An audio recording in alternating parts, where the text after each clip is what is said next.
Hey folks, Sam Whitfield here.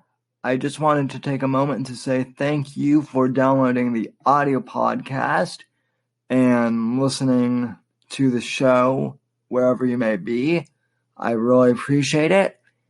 And I would like to let you know that you can also now support the show directly via Anchor. If you go to anchor.fm/Whitfield Report, you can now support the show using Apple Pay or Android Pay on your mobile device, depending on which type of phone you have. And you can contribute $1, $5, or $10 as the three levels of contribution. I would really appreciate anything that you can give. Every little bit helps the show. And you can find the link to support the show directly in your show notes, depending on which app you're using. I would really appreciate the support if you can. If not, please continue to support the show by giving us a rating on iTunes and sharing with your friends. Thank you very much, and I hope you enjoyed the show. God bless.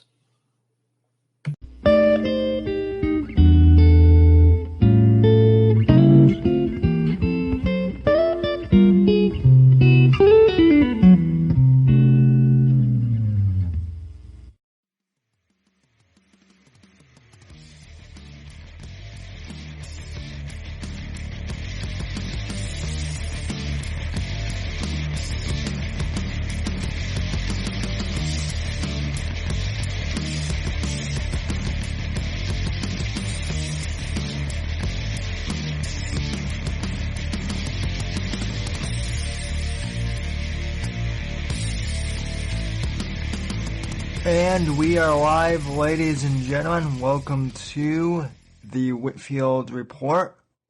I am your host, Sam Whitfield, broadcasting live from NGC Studios here in southern Florida.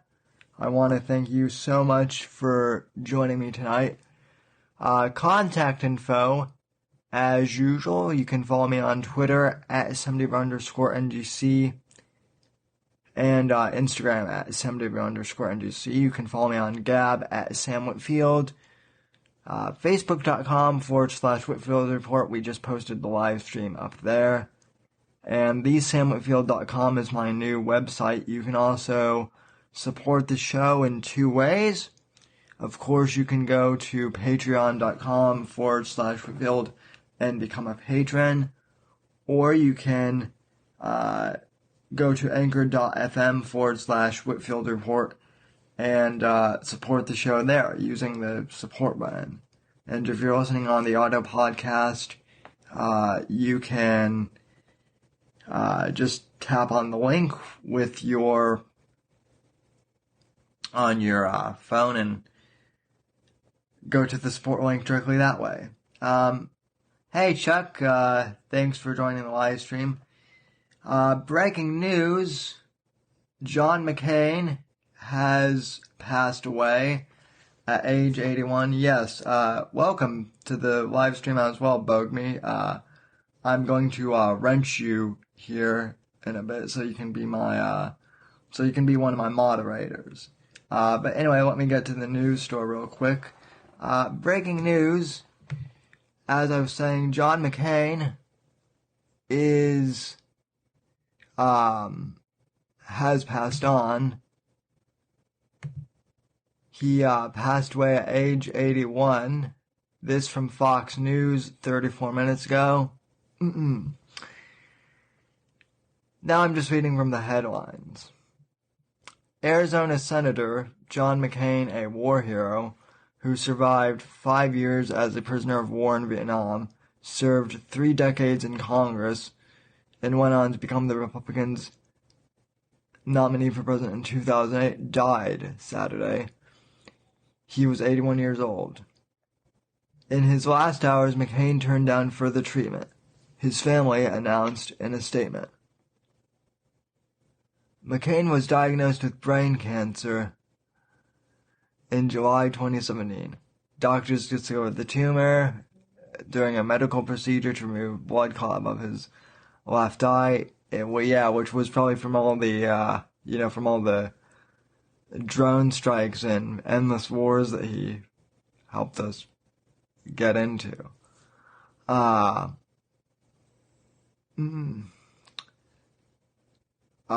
He remained upbeat after the diagnosis, flying back to Washington days after surgery with a large scar visible above his eye to partake in the Senate's healthcare debate. I greatly appreciate the outpouring of support. Unfortunately for my sparring partners in Congress, I'll be back soon, so stand by. McCain tweeted on July 20th after his diagnosis.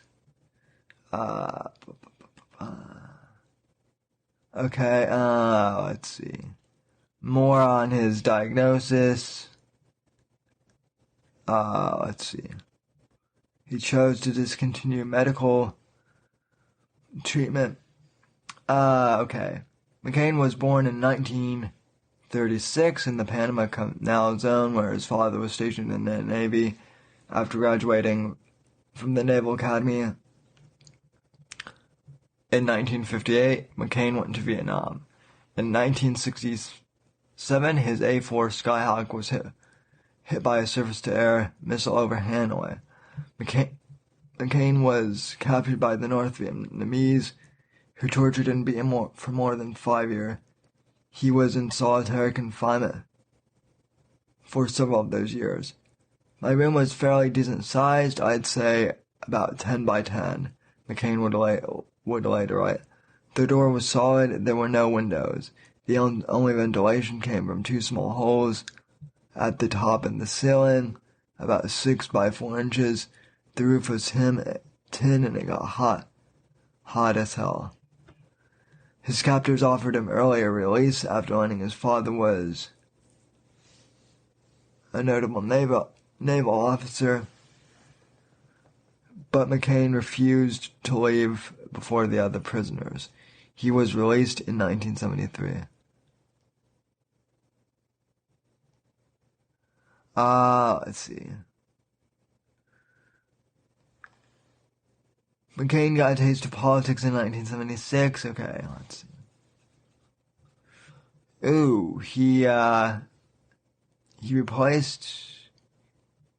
He replaced Barry Goldwater in 1986. I would say that's a loss. Taking a true considered when replacing him with a neocon. Alright, so, I could continue reading on this.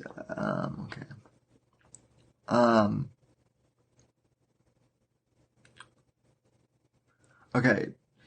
According to the New York Times, McCain has made clear to the White House that he doesn't want Trump to attend his funeral and would instead prefer Vice President Mike Pence's service. McCain is survived by his wife Cindy, 7 children, and 5 grandchildren. Yeah, and this childish behavior of McCain, of not wanting the President of the United States at his funeral, is what really turns me off to him. I mean, on the one hand, with McCain, I have 2 minds on the subject. I do respect him greatly for the fact that he served in our armed forces and was a prisoner of war in Vietnam and gave his limb for this country. That's, that should go without saying that I appreciate that. However, after he got out of the service, he became a pure career politician. And so, given that, ladies and gentlemen, I can't really say I was a big fan of the guy politically. But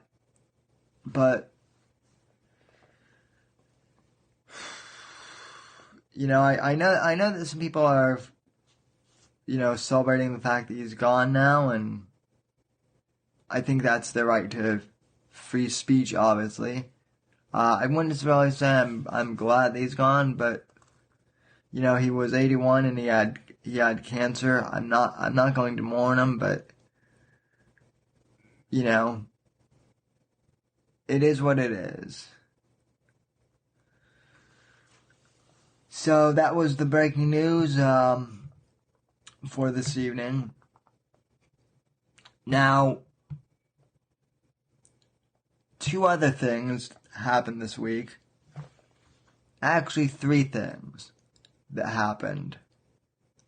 One is that Michael Cohen, Trump's lawyer, was convicted of some sort of fraud, and the Democrats and the left are going insane because they think that this pretty much means the end of Trump. And they think that Cohen's conviction somehow implicates Trump. This is not the case at all. Cohen was convicted on something that had absolutely nothing to do with the election, and absolutely nothing that had to do with Russiagate either. Now, as I've said before, Russiagate was a complete, Russiagate is a complete falsehood to begin with. But let's just say, for the purposes of argument, that Russiagate is a real good thing, okay, is a real thing, okay? Even with all that being said, this had absolutely nothing to do with what Cohen was convicted for. And Mark Levin discusses this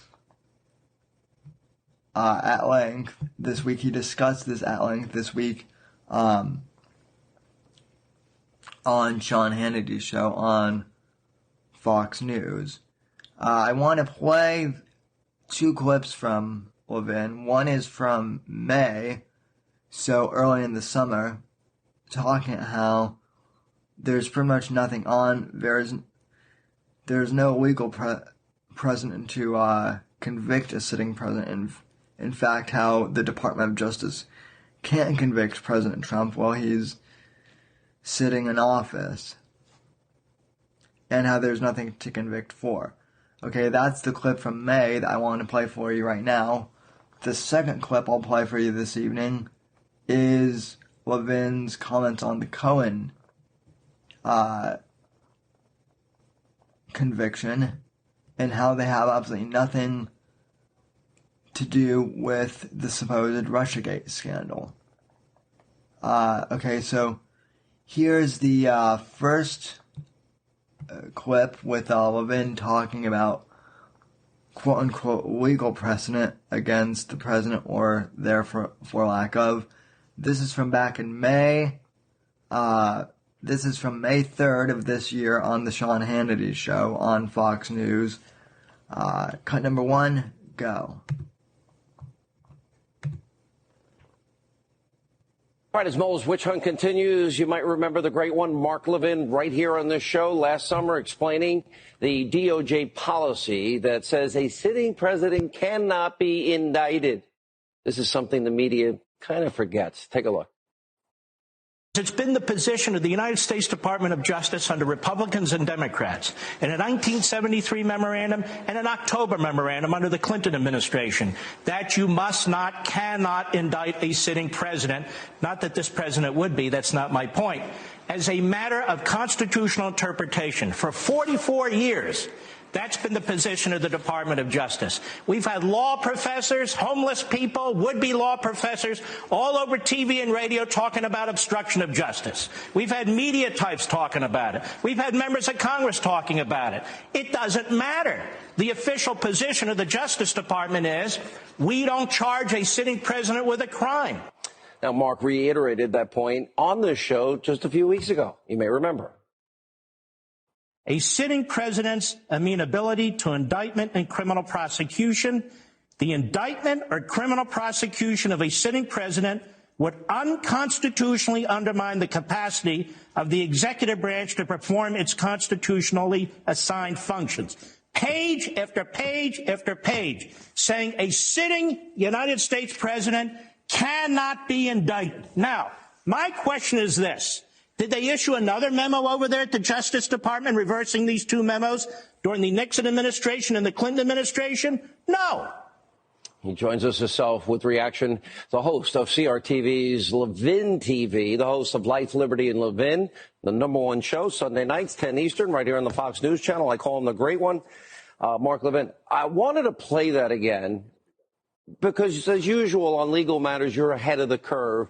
You are a constitutional attorney, and our lazy, overpaid liberal activists that call themselves journalists are wrong like 99% of the time. So I want to go through this legally tonight and give you the opportunity to explain it to them yet again. All right, Sean. This is not me speaking. This is the Department of Justice speaking. And the position of the Justice Department has not been repealed and has not been amended since the last decision on October 16, 2000. The President of the United States, this is getting way too complicated and unnecessarily so. You've got a lot of second-tier slip-and-fall lawyers all over TV spewing things they don't know. They don't understand the Constitution. They haven't studied the cases. I have. First of all, this opinion says, among other things, that grand juries and prosecutors cannot supplant Congress. They cannot supplant Congress. The only way to remove a sitting president is through the impeachment process, not through the indictment process. They cannot disable or hamstring a presidency, which is what they're trying to do as I speak. A prosecutor cannot trigger the 25th Amendment. The 25th Amendment the purpose is not to be triggered by a prosecutor, and he can't step in and try and take advantage of it. These are things that were discussed. The president cannot properly defend himself in litigation under the Constitution as an individual American when he has time that he has to spend on official duties. Unlike so many other individuals, a president of the United States, they point out, is so unique in our constitutional system that it is enormously damaging to him because he can't focus on his defense, which is different than civil litigation, and he can't focus during that time on the nation's security and well-being. And the presidency can't function properly with these kinds of burdens. This is what the memo says.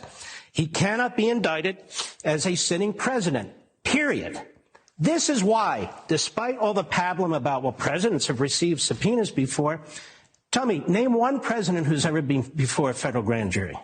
There's never been a president in front of a federal grand jury. Ken Starr's team subpoenaed Bill Clinton for having, among other things, not sex so much with an intern in the Oval Office, but lying about litigation that was taking place. And he was subpoenaed, and he decided to do a video. So here's my advice to the President of the United States, who didn't seek it, and to his lawyers. Focus. You're making this too complicated. The Constitution is on the side of the President. The Department of Justice's own position, which you can brief yourselves, is on the side of the President of the United States. Historical precedent is on the side of the President of the United States. Legal precedent is on the side of the President of the United States. Stop listening to all the babbling, pleading the fifth, and should he sit down with a subpoena? I would say, if I were the president's lawyer to Mr. Mueller, we want you to present us with an explanation of your defiance of the Department of Justice policy, which you are required to follow as an employee of the Department of Justice. Moreover, we want to understand how it is that you believe that you can burden a president like this while he's in office. While I'm at it, Sean, we seem to have a few Republicans in the Senate who are very confused about these things, who have voted to protect Mr. Mueller rather than protect the office of the presidency, the Constitution, and the American people. And they seem to think that they have the power, even though we have separation of powers, to tell a president who we can hire and who we can fire.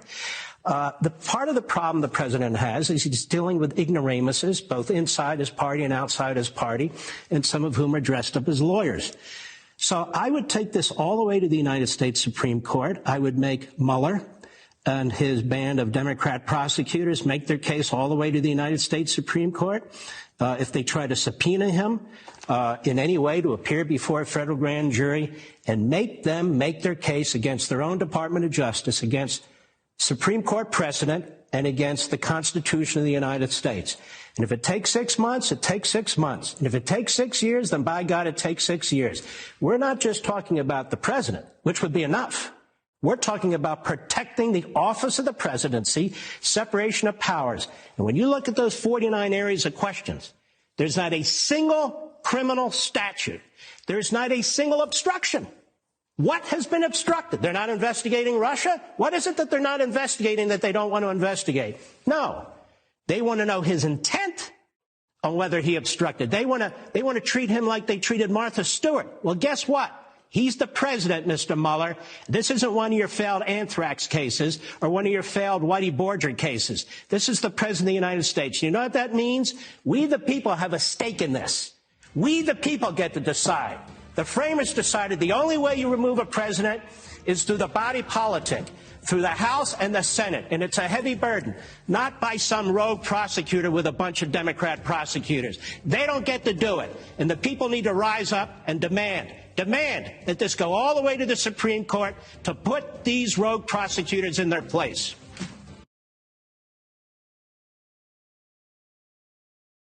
Now, the reason why I play this first clip, is to show that Mark is absolutely right. There's nothing that Mueller can do. He can't actually try and convict Trump of anything while he's in office. He can, go for impeachment hearings, maybe, but even so, someone brought this up to me last night. Clinton wasn't impeached or removed. I mean, he was impeached, but he wasn't even removed from office. He was allowed to continue his term as president. And like I've said before in previous programs, what exactly is this whole Russia thing about? Okay? The media keeps talking about Russia and, interference from Russia in the election and Trump's collusion with Russia as if it's already a, unknown fact that happened. And it's not. At this point, it's a theory at best. And not even that. A theory would assume that they have some sort of evidence as to collusion. They don't even have that. They just have a theory at this point. They have nothing more than a guess as to what the collusion is about. As I asked last week, okay, the New York Times wants to, the New York Times keeps writing about, well, Trump colluded with Russia, and there's evidence of it, okay?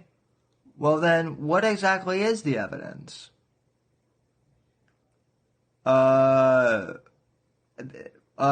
We can't, we don't know what the evidence is, but there's evidence. Okay? Show me the evidence. No. Why not? Is it that hard? I'm doing an impression of the collective media too. And this is another thing too. Every time you ask like anyone on the left or what the evidence for Russian collusion is, well, it just seems so improbable that he won the election. So there must have been interference. So again, this goes back to my whole theory that all this Russiagate crap it's just Hillary Clinton trying to mess with the democratic process. Remember, she was terrified. Remember back during the election, she was saying that if Trump lost, he would try to question the voting process, and that would make him dangerous. Remember when she said that? It was like a big thing for a while. It was right before the election. Well, guess what? Now she's questioning the voting process, and because of her questioning, and because of her team's questioning that, she's, by her own logic, she's interfering with democracy.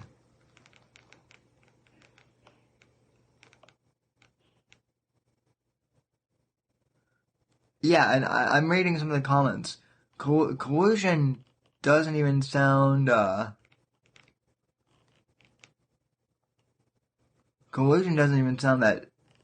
devious, as Jacob said. Brian says, "Show me your penis." Oh, Brian, you want Hillary Clinton to show you her dick? That's disgusting, my good sir. No one needs to see that. But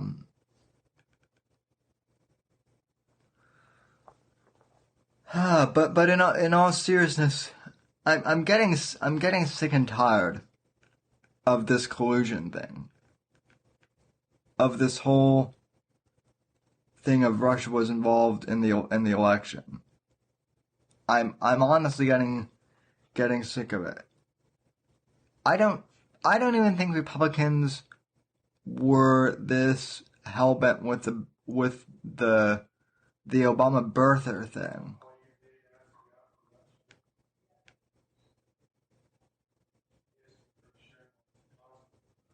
I mean, do you guys remember the Obama birth certificate thing? When there were a few right-wing conspiracy theorists who were talking how Obama was born in July. I mean, who was that he was born in not July. That he was born in Kenya. That was a conspiracy, and at first I don't believe that Obama was born in a foreign country. I do believe that he was born in the U.S. I have questions about Obama's ties to radical Islam, but as far as the birth thing, I think that was crazy. But even most conspiracy theorists, after a year and a half, let that thing go. It wasn't a big thing, and yet we're close to 500 days, and yet Trump is still being inspected under magnifying glass by all these creeps in the media saying, oh, there's collusion with Russia with no evidence whatsoever.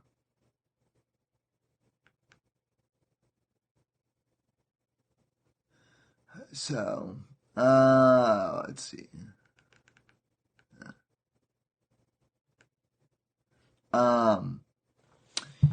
So, we know the Russia thing is fake, but what did they end up finding out in this whole collusion thing? Well, we found out that Michael Cohen's lawyer, that Trump's lawyer, Michael Cohen, lied to the FBI about stuff not related to the Trump-Russia scandal, quote-unquote. And we also know now that he was in trouble for his taxes, too.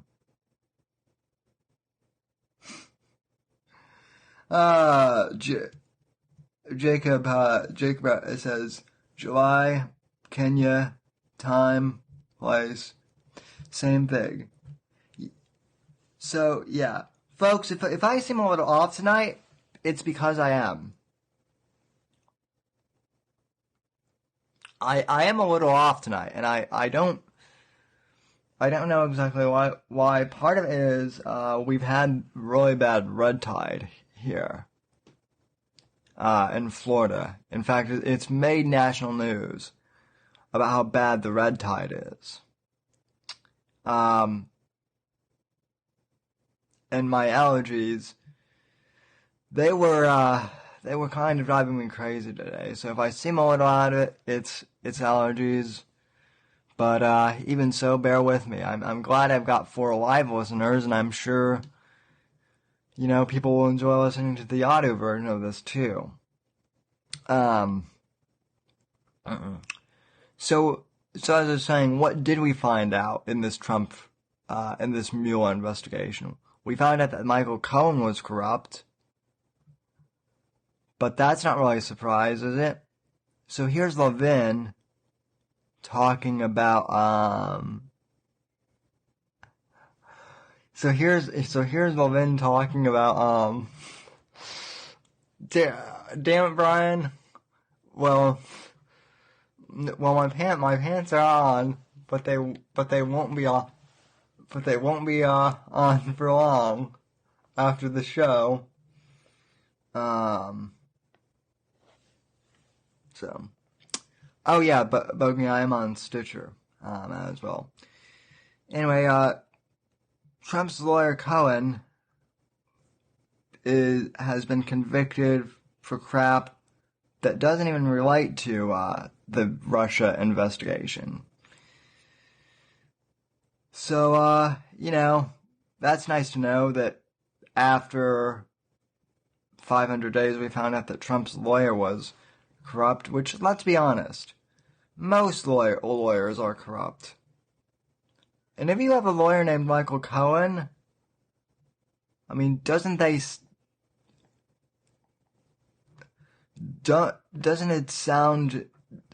name Michael Cohen, it sounds like a mob lawyer, just inherently. So, but let's see what the Mueller investigation has brought up with Cohen. So here's Levin talking about that earlier this week from August 21st. Clip number 2. Go.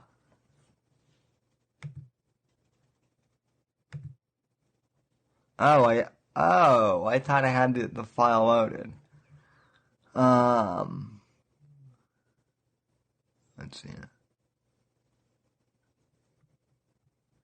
I'm just reading the comments right now while I'm finding the clip. Let's see. Is the BP thing causing this red tide? No.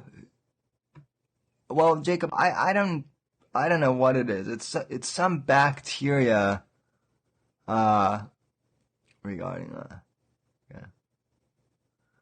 Any of you folks hear about Mollie Tibbets? Yes, I'll be getting to Mollie Tibbets after this after a few more clips tonight.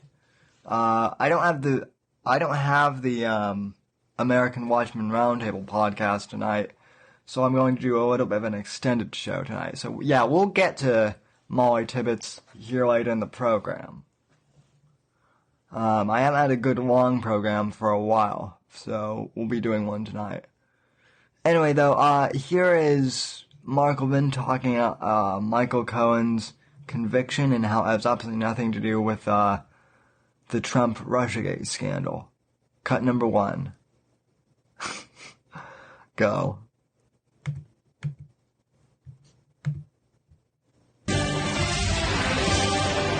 Right here with reaction to all of today's breaking news. He's the host of the #1 show, Sunday nights, 10 Eastern, Life, Liberty, Levin, right here on the Fox News channel, host of CRTV's Levin TV. We call him the Great One for a reason, Mark Levin. All right, Mark, I mean, there are some lessons here. I agree that you shouldn't lie to the FBI. Everyone agrees with that. I also agree that you should pay your taxes. I also agree that you better not lie in a bank loan application. Mark, how did we get from Russia and that this is it after we're almost at 500 days?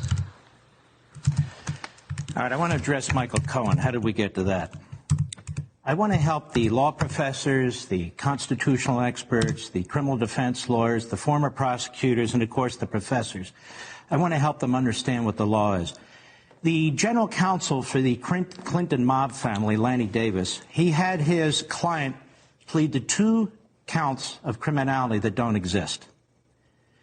These campaign finance violations that all over TV, they're saying implicates the President of the United States directly. First, let's back up. It is a guilty plea. It is a plea bargain between a prosecutor and a criminal who doesn't want to spend the rest of his life in prison. That is not precedent. That applies only to that specific case. Nobody cites plea bargains for precedent. That's number one. Number two, just because a prosecutor says that somebody violated a campaign law doesn't make it so. He's not the judge. He's not the jury. We didn't adjudicate anything. It never went to court. That's number two. A campaign expenditure under our federal campaign laws is an expenditure solely for campaign activity. A candidate who spends his own money or even corporate money for an event that occurred not as a result of the campaign, it is not a campaign expenditure. Let me give a few examples to help people understand this, especially the American people. Let's say, I wrote these down. Let's say a candidate had said, we owe vendors a whole lot of money. We've had disputes with them, but I want you to go ahead and pay them. I'm a candidate. I don't want all this negative publicity. So he says to his private lawyer, you pay them, I'll reimburse you, get it done. Is that illegal? It's perfectly legal. Yet according to the prosecution of the Southern District of New York, it's paid at the direction of the candidate to influence an election. Yes, Mr. Prosecutor, how stupid is your point? It's not a crime. More. Let's say this candidate settles a lawsuit that was a... So, in other words, this had absolutely nothing to do with the election, what Cohen got convicted for. Okay, let's just break that down right there. Levin pretty much just said that what Cohen got convicted for had absolutely nothing to do with election and had absolutely nothing to do with campaign finance, since Trump paid for most of Cohen's services with his own private money. It's almost like the media has forgotten that Trump was, a multi-billionaire before becoming president. Then again, I know I'm an older millennial, and, I actually remember when Trump was a cool badass. I also remember when everyone liked Trump, it seemed like. And even when Al Sharpton was liking Trump. Remember that? I'll pull up photos of that later in Google search.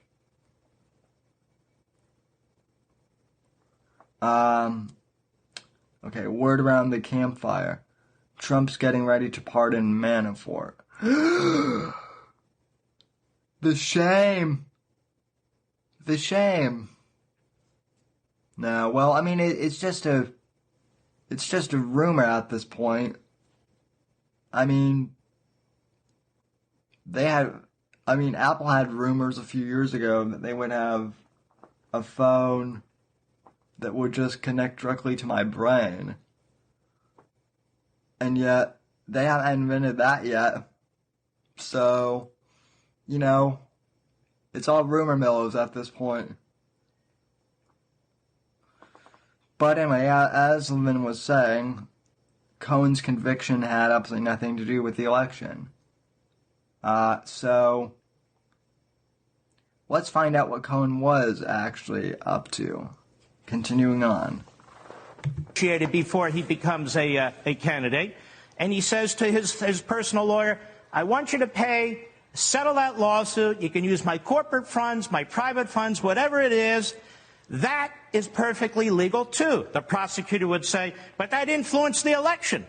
So what? There's certain things you do that influence an election that are legal, certain things you do that influence an election that are illegal. Let's say a candidate gets a non-disclosure agreement from a disgruntled employee. He wants to quiet that disgruntled employee as he goes into the election. He pays the funds out of his pocket or through his corporation. Perfectly legal. Nothing here was spent out of the campaign. Nothing was done with the campaign or to the campaign. This is exactly what the federal law is. And Mr. Lanny Davis had his client plead guilty to 2 offenses that aren't offenses, that the prosecutor insisted were offenses. That's why he's no good. That is Michael Cohen against Donald Trump. Donald Trump's in the clear. Let's say Donald Trump even directed Michael Cohen to make payments in non-disclosure agreements. So what? He's allowed to do that. Now, here's my question. Has the Southern District of New York ever paid money in a non-disclosure agreement with any of its employees? How about any U.S. Attorney's Office in the United States? How about the Department of Justice? How about any business? How about any union? How about the DNC? How about members of Congress? It's done all the time. But call it hush money. And all of us, hush money. Oh, they can't pay hush money. Well, it is hush money. It's legal. It's a contract. It's done all the time. Now, what does Mr. Mueller have left? It's work. He's chasing the Manhattan Madam. Who the hell's the Manhattan Madam? I don't know. You know, he's interviewing, he's dragging her in front of the grand jury. What's next? The Manhattan Madam. He's got Manafort where he wants him on banking charges. He set up a few guys like Flynn, who's gotten in trouble. Now they have Cohen. What do they have? They have nothing. I'll tell you what they have. Mr. Mueller, as a federal prosecutor, is preparing his impeachment report, which is an unconstitutional activity. Mr. Mueller is supposed to be non-political. He's not supposed to be preparing impeachment reports. Mr. Mueller, I told you before, you can't indict a sitting president. I told you that 15 months ago. Now you figured it out. You and Rosenstein figured it out. Now you and Rosenstein are trying to figure out what to do with the subpoena. You see, Sean, Giuliani was on your show the other day, or somebody's show. He said, why do they take 2 or 3 weeks? I'll tell you why they take 2 or 3 weeks. Because Mr. Mueller has to consult Mr. Rosenstein, his boss, to figure out what to do with this subpoena. I'll tell you what happens when they issue that subpoena. The President of the United States takes it all the way to the Supreme Court, and what does he cite? Department of Justice memos. What else does he cite? The Constitution of the United States. So this is going to be an impeachment battle in the end. The President of the United States, if he doesn't get involved in the perjury trap, think about that. They don't have a crime. He needs this interview to create a crime against the President of the United States, this prosecutor.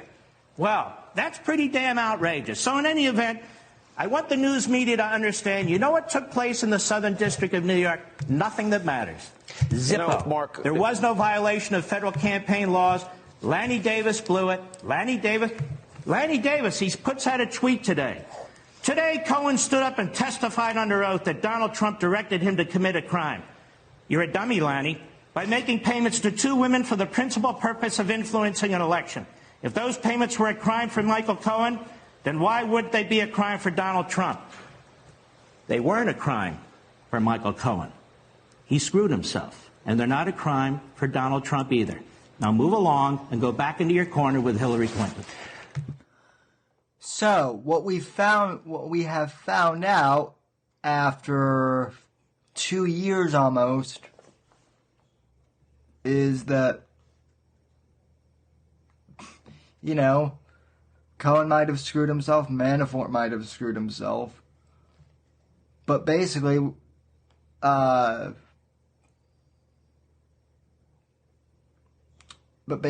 prosecution team, Mueller. See, this is how bad everything is getting. I'm even forgetting Mueller's name, or Mueller, however the hell you pronounce his name now.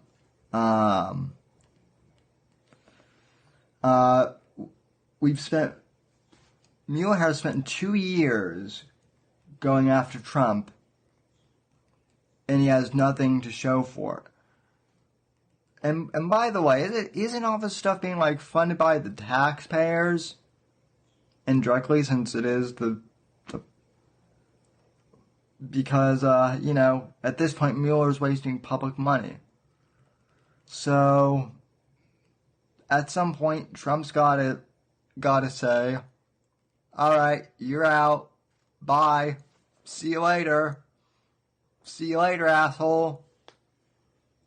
I mean, the left has been flipping out and saying if Trump fires Mueller, that's, automatically like a sign of his skills or whatever. No, it's not. I mean, Levin has just proven that basically everything that Mueller has found is false. Here's the thing. By the time Mueller finds anything, Trump will have already finished. Yes, finished.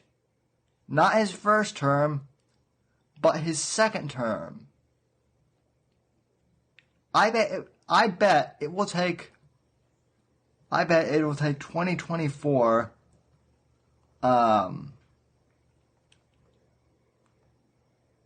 for Mueller to actually find anything on Trump. I'm using the big bad L word again. What?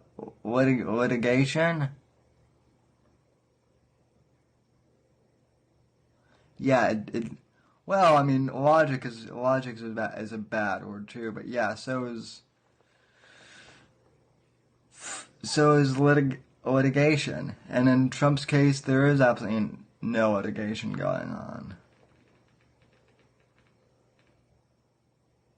So yeah, anyway, let's finish this clip. I do want to go on to Mollie Tibbets later because I do have some opinions about that, especially since that is a kind of a controversial topic now, I guess. But anyway, I want to finish up this clip from Levin. So cut number 3, go. Well, obviously, he's a huge Clinton sycophant. So this 2016 campaign, we're, 77 days out, is now becoming, as I have said for a long time, it's about impeachment, keeping Obamacare, them wanting their crumbs back, eliminating ICE, open borders, and stopping the investigation into what I say is the biggest abuse of power. Here's what I want to ask you. So we now have Hillary Rodham Clinton obstructing, violating the Espionage Act, no indictment. We now have her paying for what turns out to be a foreign entity, a foreign agent, putting together Russian lies that are disseminated to the American people to influence an election, lies never verified, never corroborated, then put as the bulk of information in 4 FISA warrants. Comey, Sally Yates, Rod Rosenstein, they all signed off, and they all said, they swore, they put their good name and credibility behind it. I don't see Comey indicted. I don't see any Hillary Clinton indictments. I don't see any crimes that are being pursued here. Barack Obama had, $2 million in campaign finance violations. He just paid a fine. Can I interrupt for a second? Yeah, go ahead. Interrupt on my own show. The head of the FBI is not the head of the FBI anymore. He's a confessed leaker, and he's under investigation by the Inspector General. The deputy FBI director was fired and is under criminal investigation. Mr. Strzok, who was the head counterintelligence investigator, was fired, and he's under investigation, I believe, or will be, or should be, under investigation as well. That's the top tier of the Federal Bureau of Investigation. I've never heard of anything like this before. You have a mole in the Deputy Attorney General's office who's working with Strzok, who's been fired. His wife works for the Fusion GPS, pushing out the opposition research against the President of the United States, getting it in front of the FISA court through the FBI. Bruce Orr, who served for the Deputy Attorney General of the United States. And there's tons more. You have FISA court judges that have never been held to account. Fraud. You had an application that was filed with the FISA court. They didn't say who paid for the opposition research that was used to violate their rules. I got to run, Mark. Yeah, we need a special counsel now for that. You know, some great, smart constitutional lawyer once wrote a book, and in the book he said this is a post-constitutional America. Oh, that was you. We're there. Yep, we sure are. I agree with Sean's sentiments fully. We're also... It's strange. I said this a few weeks ago, but do you remember how, the Democrats and Obama were laughing at Mitt Romney back in 2012 for saying that Russia was a threat? Oh, Mr. Romney, the 1980s called, and they want their foreign policy back. Reagan's not president anymore, but I'm the coolest president there was. My name's Barack Obama, and I approve this message. Obama's actually one of the few presidents I can do an impression of. It's not that hard. Anyway.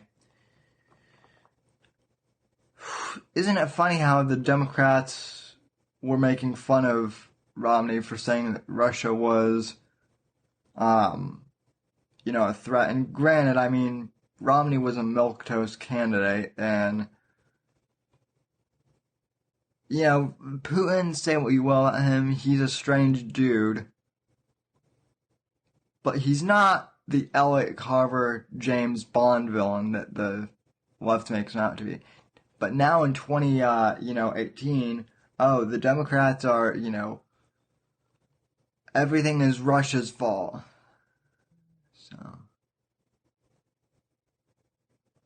let's see. Is that an imaginary mic in your hand, Sam, or something more fun? What this, Ludwig? This is my, This is my like. Oh, you mean this? Well, I mean, I was doing an impression of Obama. So this was my impression of Obama. So, depending on how you visualize Obama, just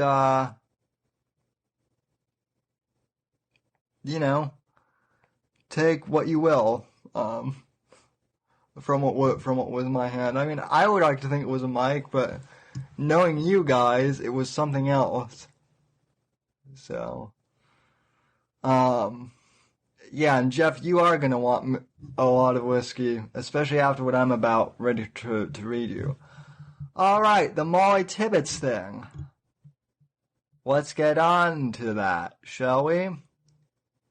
First off, I've heard numerous inaccuracies about this. First off, I heard earlier this week that she was 24, and that doesn't appear to be the case. She was 20.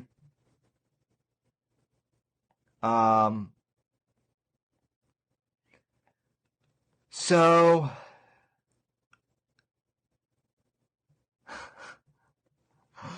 I'm just going to go ahead and read this article from Business Insider, and yeah, I'm not so sure I'm going to read the comments, especially the last one Brian read out loud on the podcast. I think if I read that out loud, that might get my podcast banned from iTunes or something like that, and I certainly don't need that. But I will say this. I envision Obama sitting in a jail cell next to Hillary for corruption with Benghazi and whatnot. That's my response, Brian. Let's see. Okay. Anyway, getting back to Mollie Tibbets. From Business Insider. No, I do not want to install System Audio. Okay, so I have an article from Business Insider. Okay. Headline: Something was off about him. Other women say Mollie Tibbets' suspected murder messaged them repeatedly on social media over the years.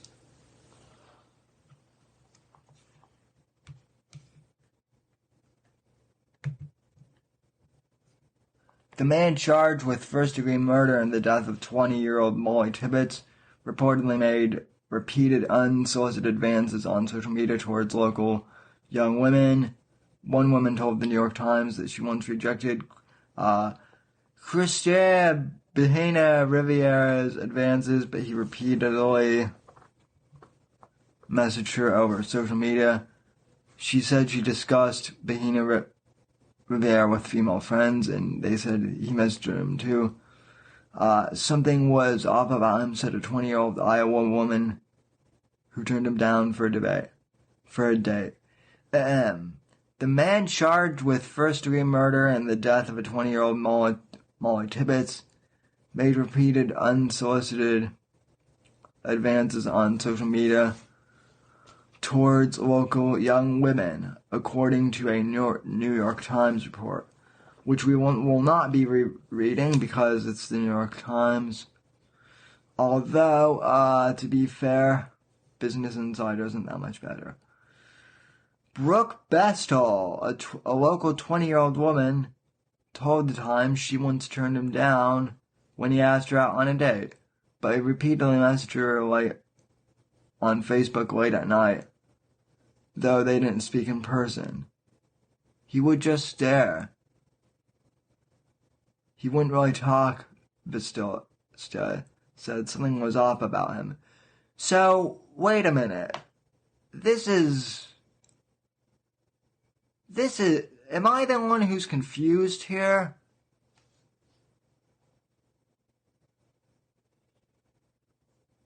So, wait. So, So, the guy was repeatedly messaging her on Facebook. And then she said he would just stare. He wouldn't really talk. So, were they video conferencing or,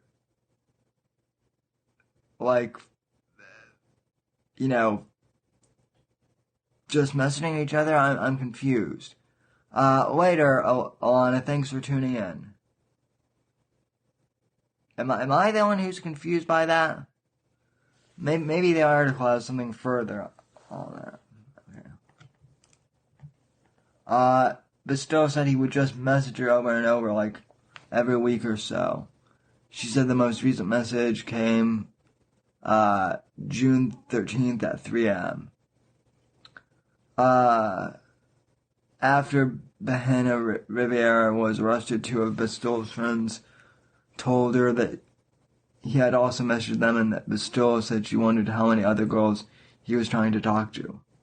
Bahena Riviera is jailed on $5 million cash bond after prosecutors alleged he abducted Tibbets while she was out for an evening run in Brooklyn on July 13th, killed her, and disposed of her body in a cornfield. Preliminary autopsy results from the state medical examiner's office found Tibbets died from multiple sharp force injuries. Law enforcement officials and Bahena Riviera's employer told the Times the suspect seemed like a hard-working and law-abiding presence in the community, who was often seen in the local park and grocery store. Authorities said Bahena Riviera and Tibbets have no known connection beyond that he allegedly told investigators that he had seen her running previously. Okay, then if they have no connection,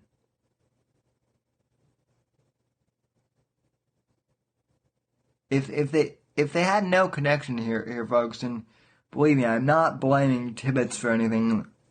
It's horrible that she was murdered, but so they didn't know each other, and yet the way Facebook works, is you have to be friends with someone for them to message you, right? I mean, I know that there's that spam folder. There's like that hidden spam folder where like, you know, spammy people can message you, but like for someone to pop in your main messenger, I'm pretty sure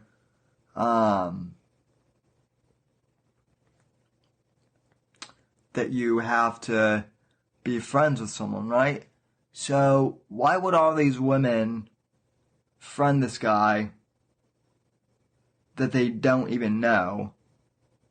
I mean, tangentially. I mean, did one of them know him and this guy was popping up on everyone's, you know, suggested friends list? Anyway. That element doesn't really matter. I'm just...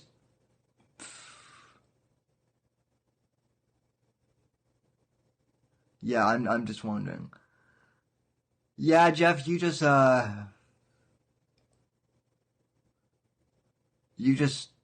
it right on the head, Jeff. She was a pretty young lady, he was a fucking rapist. There's your connection. Yep. Okay, getting back to the story, though.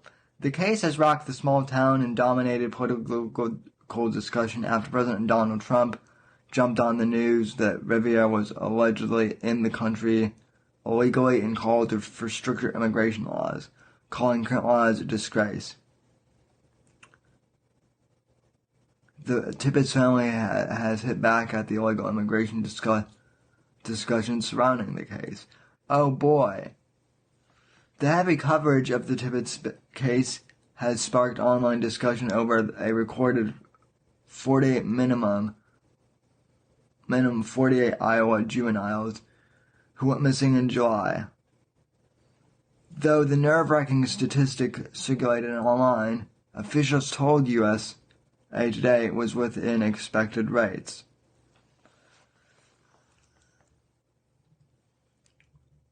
Okay. So, yeah,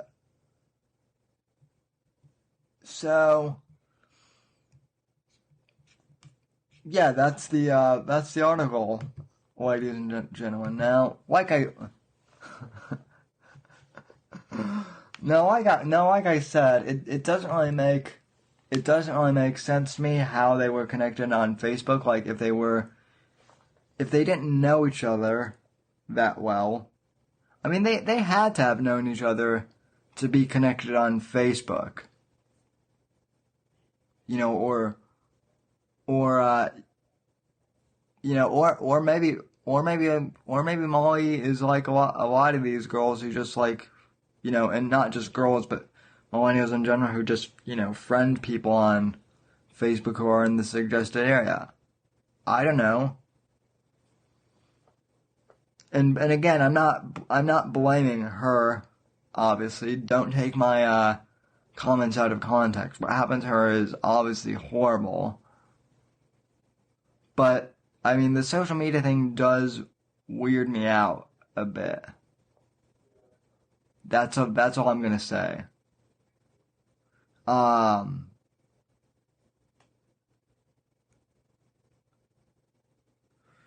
As far as the illegal immigration debate, one of the things that a lot of conservatives have said that I don't agree with. Not all conservatives, but a lot on social media have been saying, "Oh, well, Mollie Tibbets was a Trump-hating liberal." In fact, this was one thing that that Milo posted today, which I usually agree with Milo on a lot, but he said, I hope, he said something on Twitter, and I think it was on Facebook, I think it was jokingly, but even so it was pretty, disingenuous. He said, I hope, Mollie Tibbets burns in hell, because she was a flaming leftist. Now, I get that Milo is a, provocateur and whatnot, but, you know, dude, that's just not cool. I mean, So look, I get it. She was a liberal. You know, lots of things have come up on her Twitter that she hated Trump. And yeah, I get the irony that she was, saying that illegal immigrants are good, and I get the irony that she was killed by someone, but still, it is horrible, and I think the guy should get the death penalty.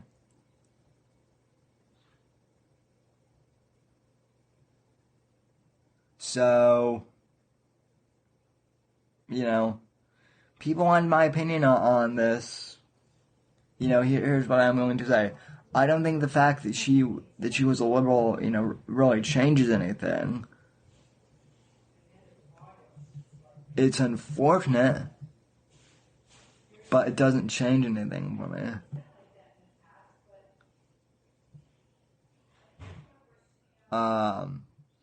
Yeah, Brian, you're absolutely right. What I'm hoping is that liberals will, change their view on this. Let's see. Okay, Bogme has a good point. Here's the thing about Milo. At least, he became famous before he was a provocateur, from giving good interviews with backing up clients. The wild and crazy stuff was secondary. Yeah, Bogme, I agree with you. Speaking of, folks, I know that a lot of you don't know who Bogme is, so in case any of you are curious, Bogme is a podcaster who, I connected with on Gab. And no, he's not alt-right, he's a constitutional conservative like I am. He's one of the few non-alt-right people on Gab, surrounded in a sea of alt-right people, just like I am. He hosts a really good show on Thursday nights called The Neighborhood Podcast, which streams on YouTube and Gab. So I recommend that you check that out, and it's also on Apple Podcasts if you search The Neighborhood Podcast. And we're going to do a collaboration podcast at some point. I'm going to have him on my show. We haven't set a date yet, but we're going to do that. So, he's been here for the show, and I really appreciate him being here, and I just wanted to give him a quick shout out. So, anyway, I guess that was our quick, I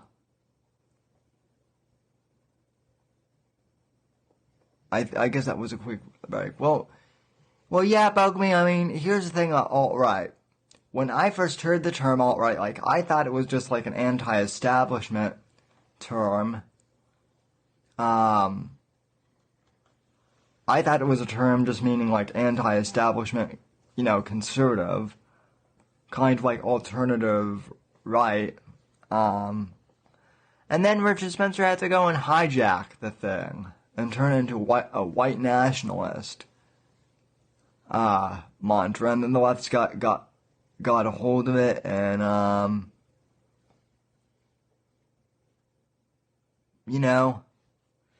I don't dig Richard Spencer. Well, I mean, yeah. I've shat on Richard Spencer plenty of times on this channel. I don't need to go on another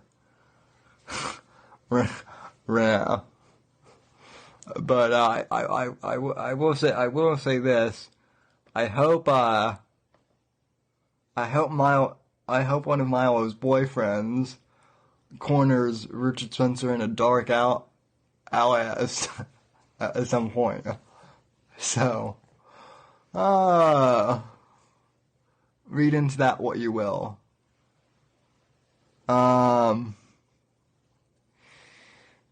Let's see.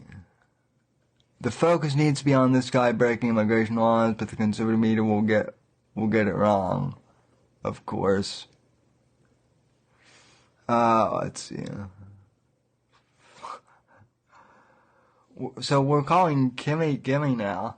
Okay, now I'm just reading through the comments.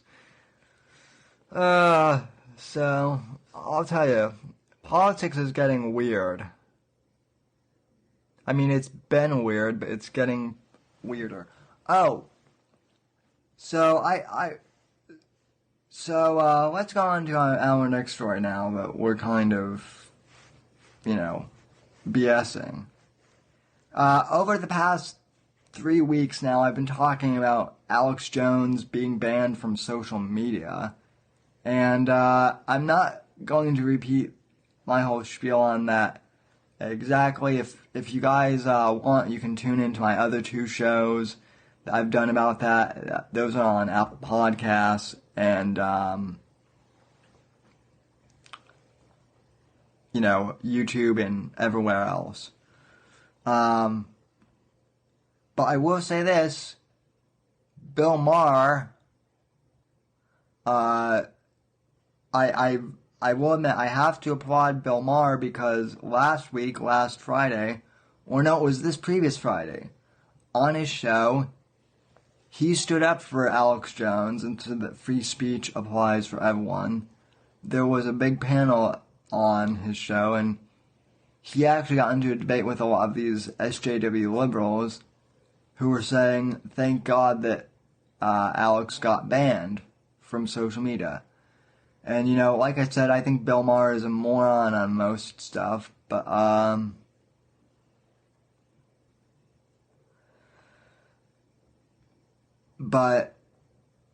when it comes to free speech, at least he's consistent. So, let's see.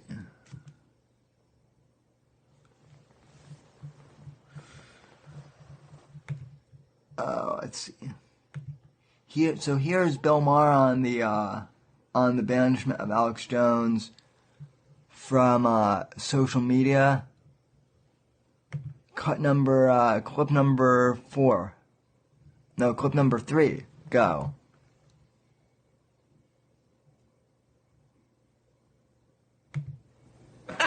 I will never live that. Okay, Yes. I will never. That's your America's not that great. Right? I am now officially excommunicated. All right. So I want to talk about free speech for a minute because Alex Jones, who is not my friend and who tells crazy lies about me, is thrown off Twitter, I think, and Facebook and a few other platforms. I think he's going to... Thank God!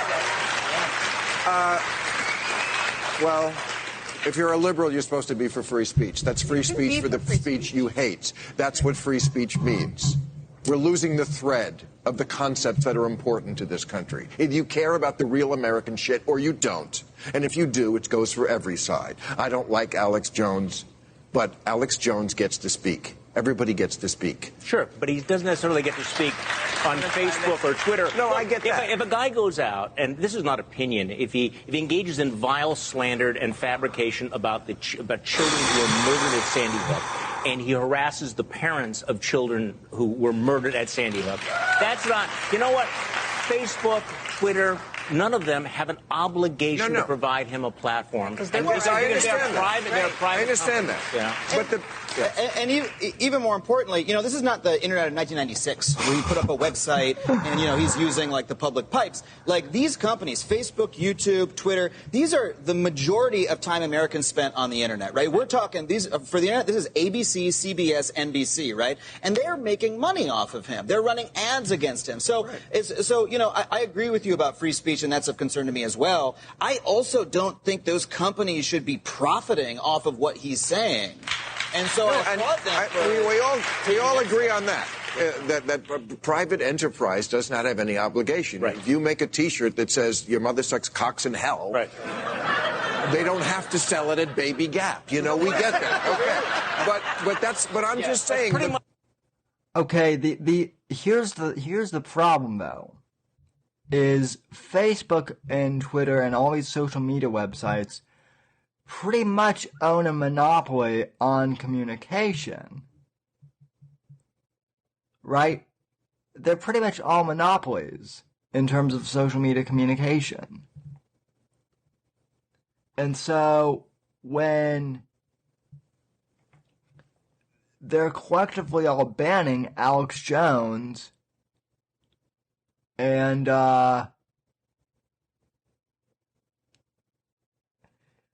taking off. They're pretty much cutting off his ability to share his media with people on a large scale and grow his business and grow his base.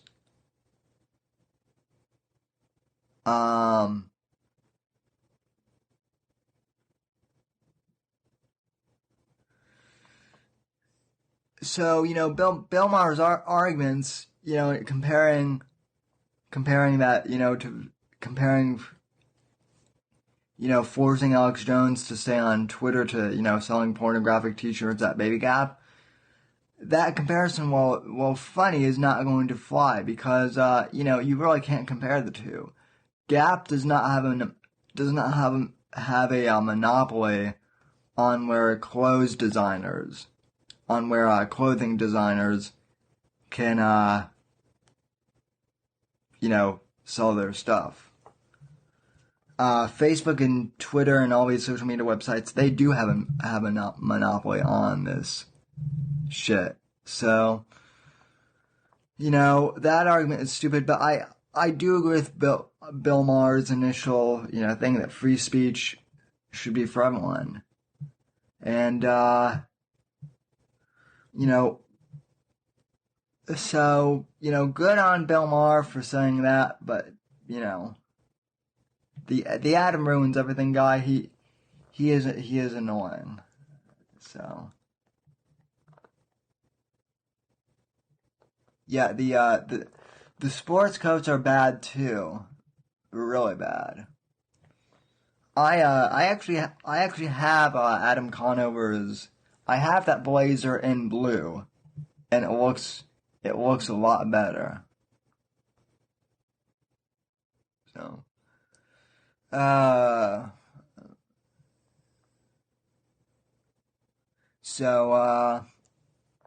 anyway. Oh, also, someone in the comments mentioned Owen Benjamin here a little while ago, right? Eric, was that you who mentioned Owen on the stream earlier? Because it's time for a little. I haven't talked to Owen Benjamin in a while. As some of you may know, I was a fan of his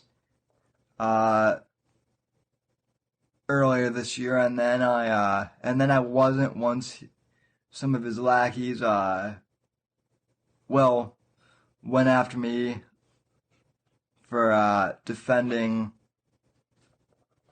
John Neary, who is another YouTuber who Owen's little opening act slandered and called racist. Well, long story short, Owen Benjamin, in my opinion at least, has gone from being an actual conservative to basically just a petty celebrity who's jealous that he's losing his grip on show business. So, it was you, Jeff. And, someone sent me this clip today. And, Owen Benjamin was talking, crap about Joe Rogan, and Burt, Kreischer on his, podcast last night. And they were all talking about how, Owen has turned into an alt-right comedian. And, Owen made this really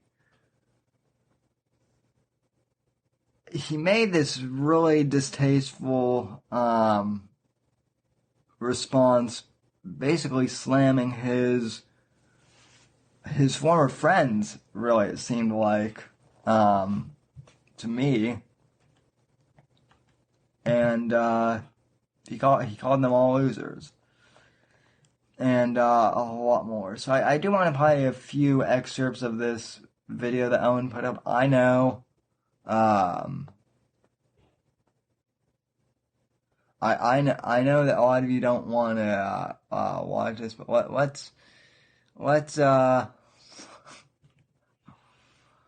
just go through this. Let me respond to Owen. So, okay, Owen, if you're watching this, this is for you. I know that you're upset that, that Joe Rogan won't have you back on the show. I know you're upset about that. But, I don't think you're handling things too well, dude. I really don't. Anyway, here's, clip number 5. I won't say go, because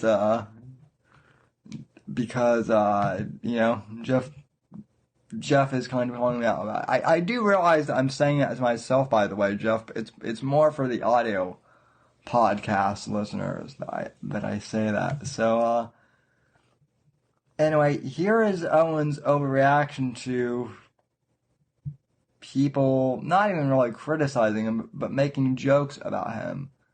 And, I thought Owen was supposed to be all for making, jokes. So, anyway, clip number 4. Go. Yeah. Yes, that's right. Number 1 racist comic in America. Move over, Owen Benjamin.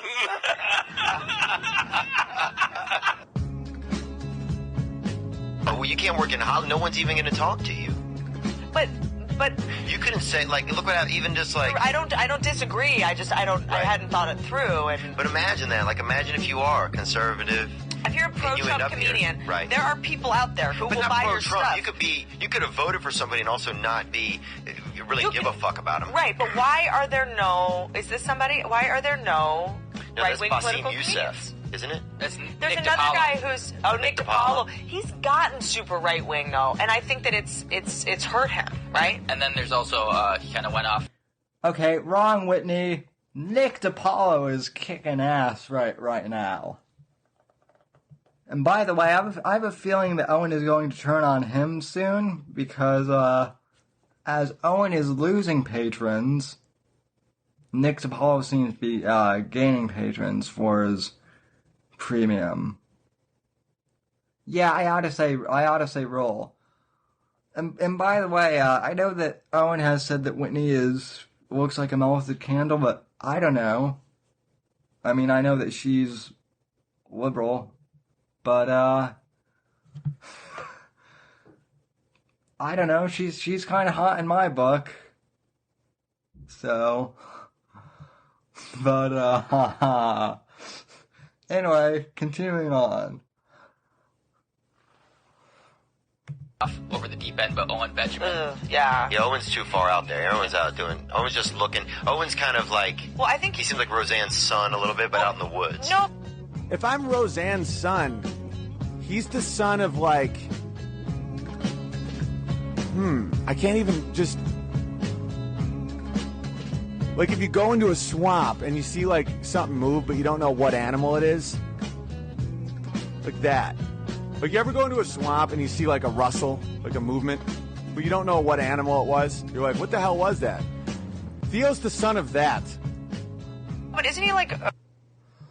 Okay, so Owen couldn't even come up with a good analogy for that. Now, Bogby, I'm going to let you in on a little story, and for the fellow DZers who are with me, you've all been there for this, so, feel free to fill in any gaps for me. But, so Owen Benjamin used to be relatively conservative when I first encountered his stream. And he seemed to be talking out all of the, conservative stuff like constitutional values and whatnot. But then he went off on some really weird thing about how the entirety of Hollywood is out to get me because, I got kicked out of Hollywood for, talking about how trans kids are bad, and, Hollywood's been trying get at me ever since. So, he went off on that whole spiel. Then his opening act, who I'm not even going to mention because his opening act for his stand-up comedy isn't even worth mentioning. But the opening act for Owen's comedy went after a friend of mine, a friend of ours in the Danger Zone, and called this guy a racist.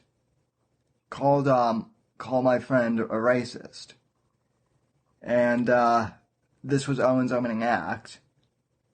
And this wasn't true. So we tried telling Owen that his opening act was, slandering us and doing crazy things.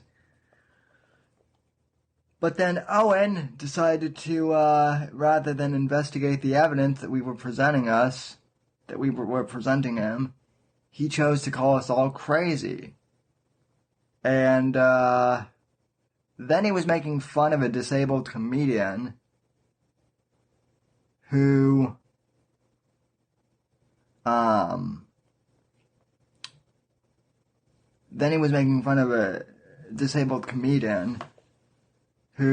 just made a joke about Owen's stand-up career not taking anyone else and taking off, and Owen made some really low brow.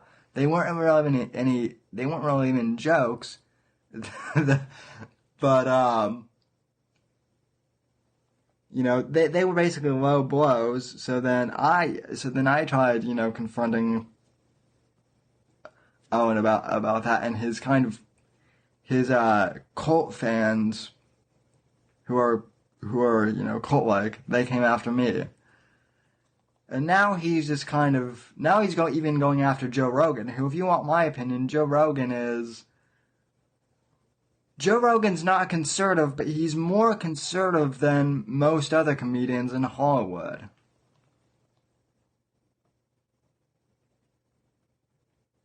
So, Brian, you said the opening act's name in the chat. Well, yeah, I see all the comments, but we're not supposed to announce that yet, are we? We'll get to that in a few weeks. All right. Anyway, I'm going back. So. Men's rights activist or a white power activist, or I'm probably spreading rumors, but no, it's gotten a little bit bizarre. He's also trashing comics. Get out of here. He trashes comics. Get out of here, she says, attacking Owen. I know, right? The irony is not lost on me, guys. Don't sweat that. It's called postmodernism. They believe in nothing except power acquisition. So when you say this comic is such a white power guy, he trashes comics. At that point, you realize these people stand for nothing. We stand for nothing, Lebowski. Yeah, it's just gotten, I think. Okay, well, if you were upset with Whitney for trashing you, then why did you spend 3 hours on Twitter last night under a fake account, but we all know it's you, trashing Owen trashing Whitney and Joe Rogan and Bert Kreischer?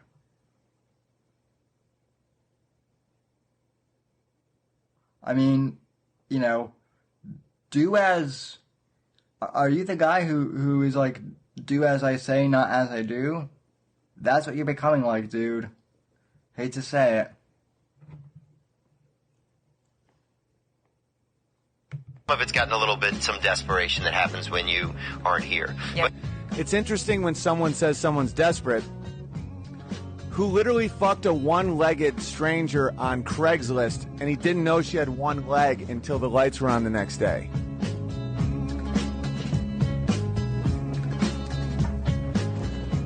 Good times. All right, let's read some super chats. A one-legged stranger. Listen, I've had some sex in my life with some people that I didn't love. But no, I always knew that too. Bogme, you brought up a good point. Counterpunching. That is Owen's favorite excuse. I'm counterpunching.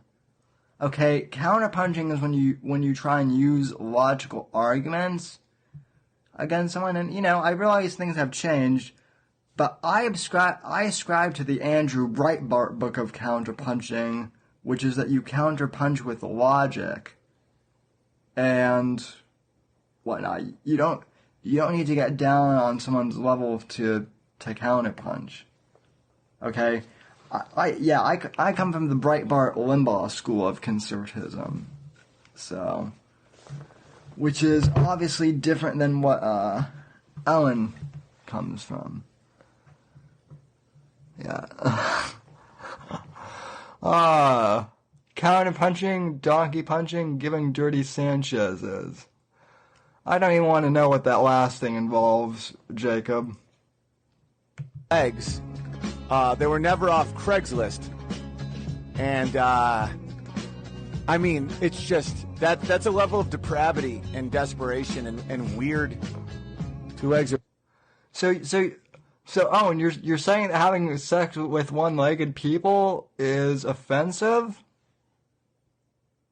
You're saying that's bad? So, I guess vets who got their legs blown off and now only they have one leg, or in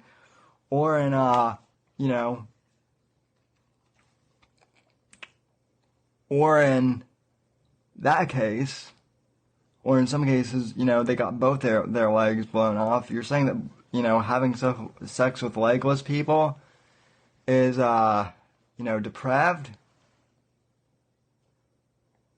But, yeah. Well, I mean, Bogey, his sketches with Crowder are pretty funny. But, we'll invite you to the danger zone, thing. And, we'll share our stories off air more. But, anyway, continuing on. Better than one. You could have sex with one-legged person. You can fall in love with a one-legged person. I'm not mocking the one leg, guys. It's that you didn't know she only had one leg. That means you didn't, not only do you not have a conversation, you don't even do a quick analysis of someone's body before putting your cock in it. Not anymore, BB. I'm done with him. You don't have to be done with Theo. Want to hear the craziest fucking thing? And for any of you motherfuckers that out there that are like, oh, Big Bear is so emotional, he really keeps a grudge. I still like Theo Von. And that's not battered wife syndrome. I find him funny. I know exactly why he did that. I know exactly the weakness that made him do that. I know he doesn't believe it. I think he's a pussy, but he's funny. I'm glad he exists. I think underneath it all, he's a good guy. I've had great times with him. I enjoy being around him. I feel the same way about Bert Kreischer. This isn't even that personal. It's like, I like some of these dudes. I like Joe Rogan. I just think they're fucking they've just become pussies. I wanted to talk to you about social media, okay? Because I love you. I love you too. I think you're a very good guy. I really do. But you are the worst. This Rogan podcast, by the way, was the first time I had heard about Owen Benjamin, by the way. This was the podcast I heard about Owen Benjamin on. And also, and if you don't have, but if you have no grudge with these guys, then why are you making like a 10-minute video on these people? Just saying. Representative of yourself on social media. They don't realize, okay, he's sitting down with a girl, Whitney Cummings, who can't name a single person who veers right in comedy. That being said, when it was... She did name Nick DiPaolo. And I mean, I could name a few others. Dennis Miller, obviously, my favorite. I mean, Mike Loftus, my friend Mike Loftus, who's a comic. People have said I'm kind of a comic I don't know about that. I just do funny live streams sometimes. I try and keep things light. Let's see. But yeah, I mean, why make a... I guess just here's my point. If you're still friends with these people, then why are you, making a whole big response? I just thought I would play this response because some of the people in the danger zone were, asking me about it. So, anyway. Hey, Rummy, thanks for tuning in. Long time no see. How you doing? And okay, well, I'm not gonna play the entirety of this clip. But yeah, you get the point. I just don't get why Owen is bashing on these people who are supposedly his friends. Well, I mean, I do. But I mean, why would you bash on your friends like that? Just doesn't make sense. Anywho, well, I think that'll do it for tonight's show. It's about 10:30, so I want to thank you all for joining me tonight. As always, you can support me on Patreon by going to patreon.com/Whitfield, or by signing up for the podcast via Anchor and supporting us there at anchor.com/Whitfield Report. And as always, you can follow me on social media at any of these outlets. Again, Twitter and Instagram at SMDR_NGC. Facebook.com/Whitfield Report. You can read my blog at thesamwhitfield.com. And, yeah. Alrighty, folks, from all of us here at NGC 1, have a good night, God bless, and God save this great nation. I'll be back next week for another edition of the Whitfield Report. Take care and God bless.